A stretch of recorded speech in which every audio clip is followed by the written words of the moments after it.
Neil pole mereväge, see on hävitatud. Need olid Donald Trumpi sõnad 3. märtsil. Pärast 48 tundi, mis olid Iraani mereväe täielikult hävitanud, esitas Iraan USAle väljakutse. See oli viga. Pommid ja raketid hävitasid Iraani kogu laevastiku 2 päevaga. See on Iraanile ajalooliselt halb ja režiimi olukord halveneb, kukkudes meie silme all kokku. Pärast Ameerika ja Iisraeli rünnakuid, mis hävitasid suure osa Iraani juhtkonnast, vastas Iraan rünnakutega USA sõjaväebaasidele. Olgu, ütles USA.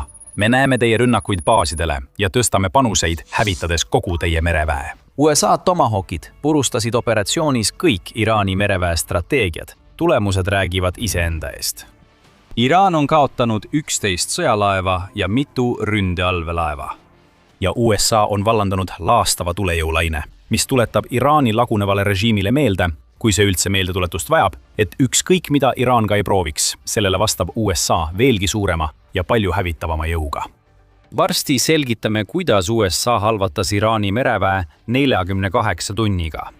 Enne kui me seda teeme, vaatame tulemusi lähemalt. Võime selle kokku võtta 5 sõnaga. Omaani laht on tühjaks tehtud. Seda kinnitab USA keskväe juhatus ehk CENTCOM, kes selgitas X-is oma 2 päevaga saavutatut.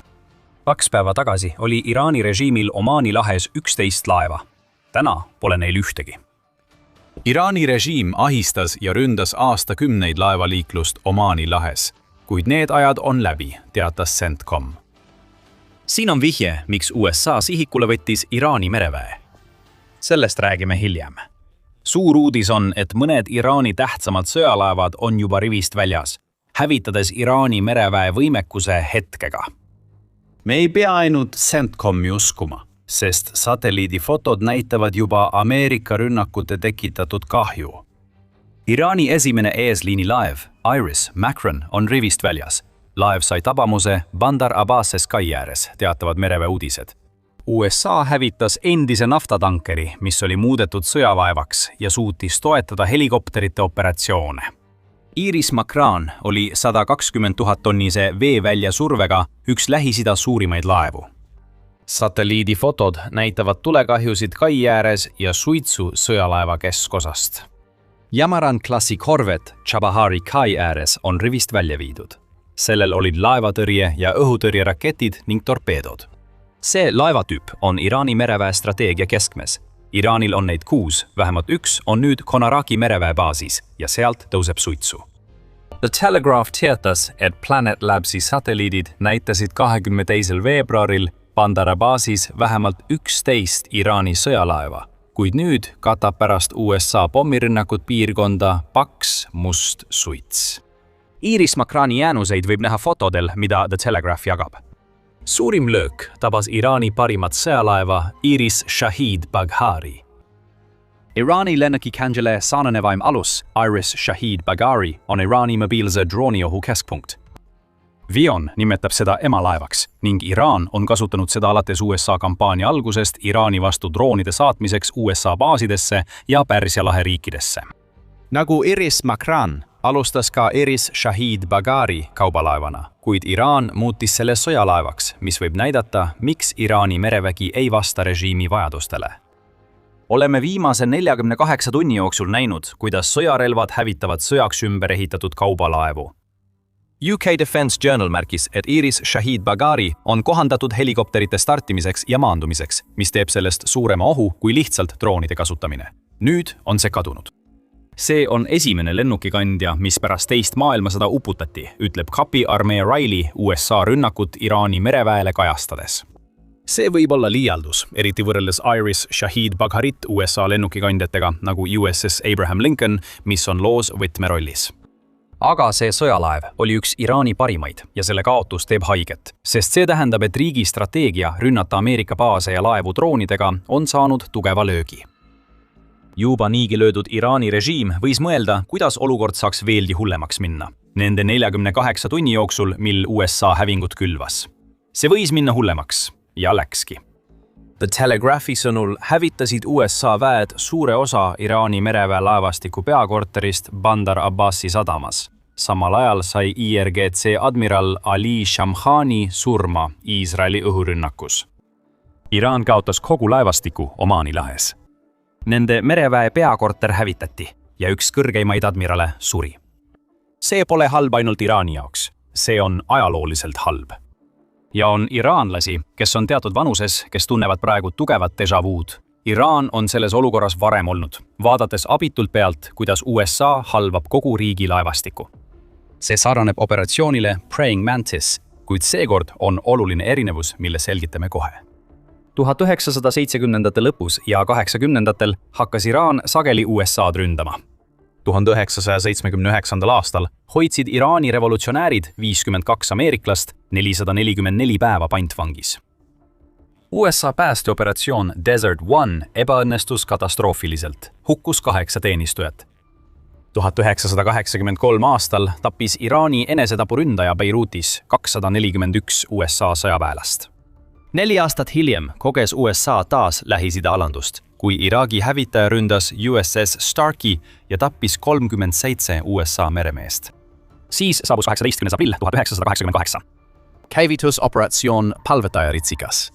USA väed hävitasid mõne tunniga 2 Iraani naftaplatvormi, raketipaadi, 2 fregatti ja 3 kiirkaatrit. Mõne tunniga kaotas Iraani merevägi poole oma jõust. Suurim kaotus üle 2500 aasta alates esimesest Pärsia impeeriumist. Pane tähele sõna oli. Operatsioon Palvetaja Ritsikas tundub Iraani mereväe juhtunuga võrreldes nagu piknik. Nüüd tuleb pööre. Kuigi vanemad iraanlased tunnevad déjà vu'd, mõtlevad nad ka, kuidas see juhtus. Iraan on valmistunud selliseks võitluseks Ameerika Ühendriikidega juba alates operatsioonist Palvetaja Ritsikas. See päev muutis Iraani mereväe doktriini, et vältida 1980ndate piinlikkuse kordumist. Nad töötasid välja plaani üle ujutada Ameerika laevad kiirete ründepaatide parvedega, selgitab Cappy Army, lisades, et nad kavatsesid tulistada USA vägede pihta maismaalt laevatõrjerakette. Neil oli strateegia kasutada allveelaevu USA laevade varitsusrünnakuteks. Kuna nad ei suutnud USA mereväega võistelda, töötas Iraan välja kihilise ja asümmeetrilise strateegia kiirete rünnakute kasutamiseks. Paadid lipsasid laskeulatusse ja välja ning tulistasid käigu pealt. Iraani allveelaevad ja raketid ründasid kõike, mida USA Iraani poole saatis. Aga miski ei läinud Iraani plaani järgi. Põhjus oli selles, et Iraan oli valmistunud rünnakuks nagu operatsiooniks Palvetaja Ritsikas, kuid USA tegi hoopis midagi täiesti teistsugust. Aga enne kui me sellesse sügavamalt sukeldume, kui see on selline ülevaade, mida sa veel soovid, siis kindlasti telli The Military Show kanal. Me analüüsime selliseid teemasid igal nädalal. Iraani peamine probleem, USA.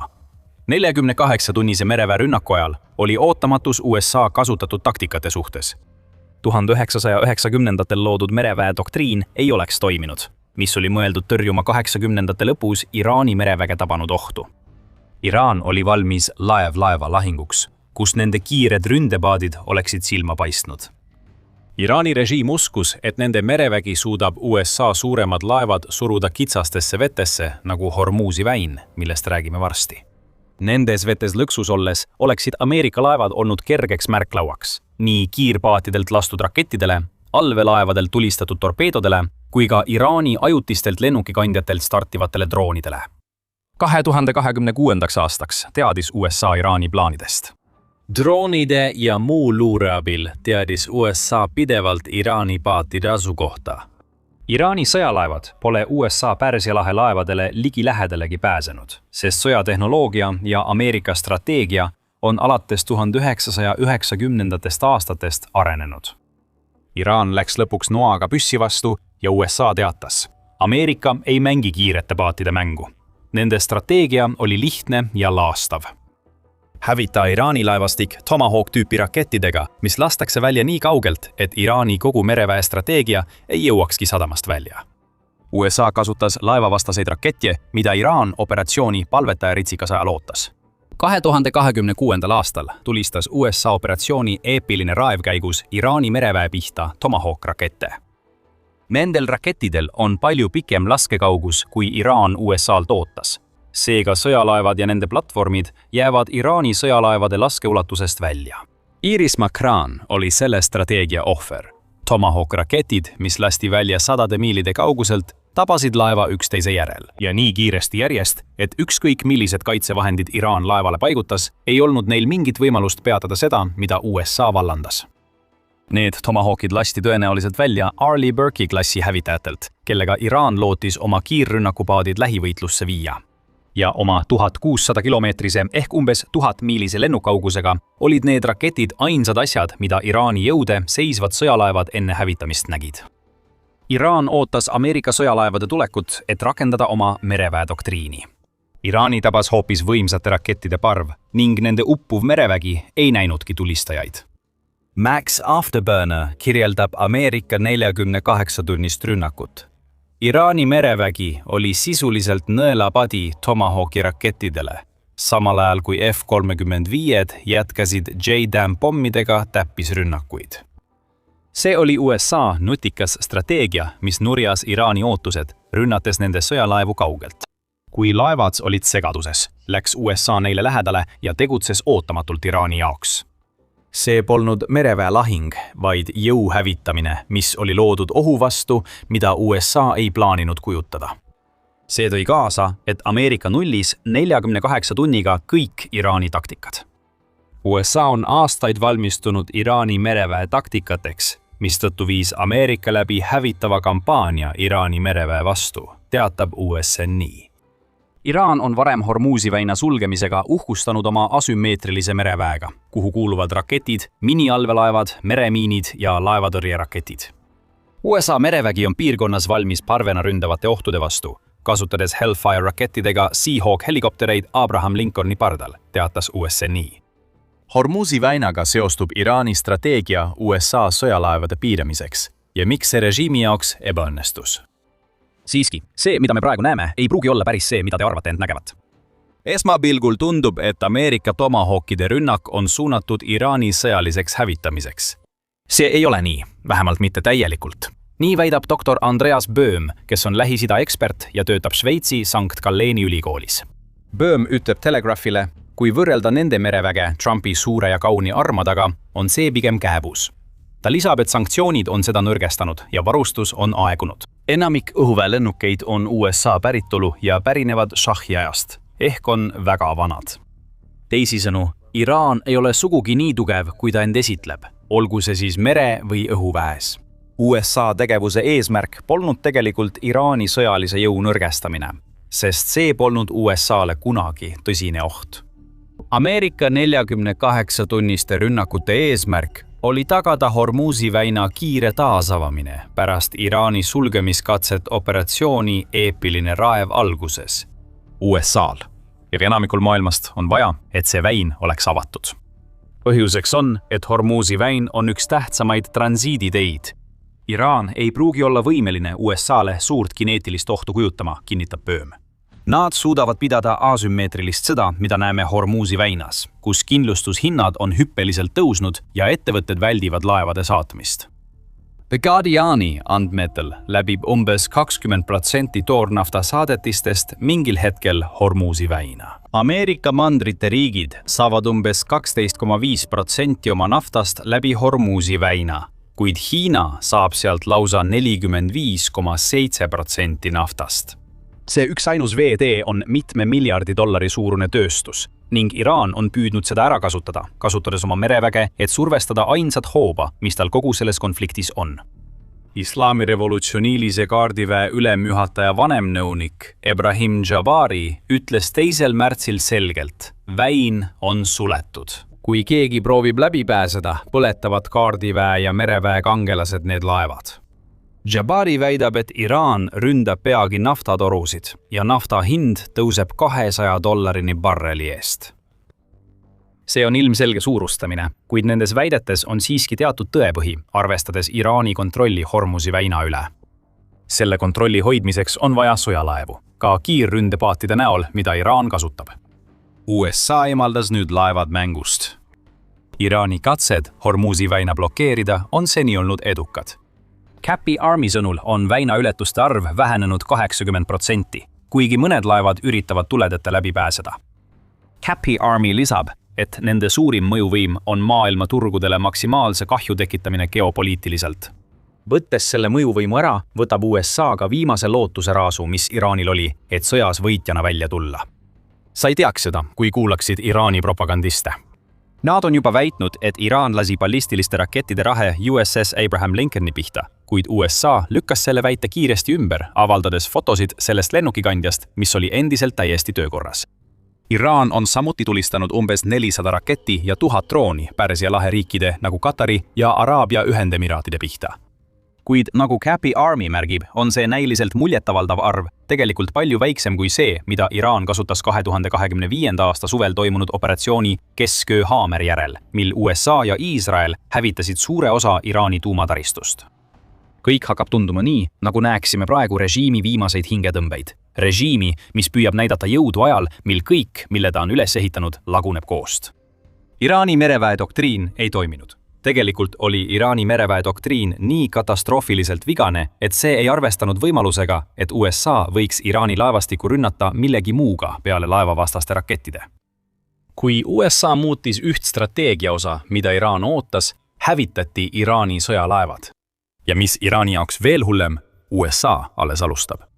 USA välisminister Marco Rubio ütles 2. märtsil ajakirjanikele, et Iraani ees seisvad raskused pole võrreldavad sellega, mis veel ees ootab. Rubio ütles, et USA tugevaimad sõjalöögid on veel ees ja seni on tehtud kõik Iraani vahetu ohu hävitamiseks.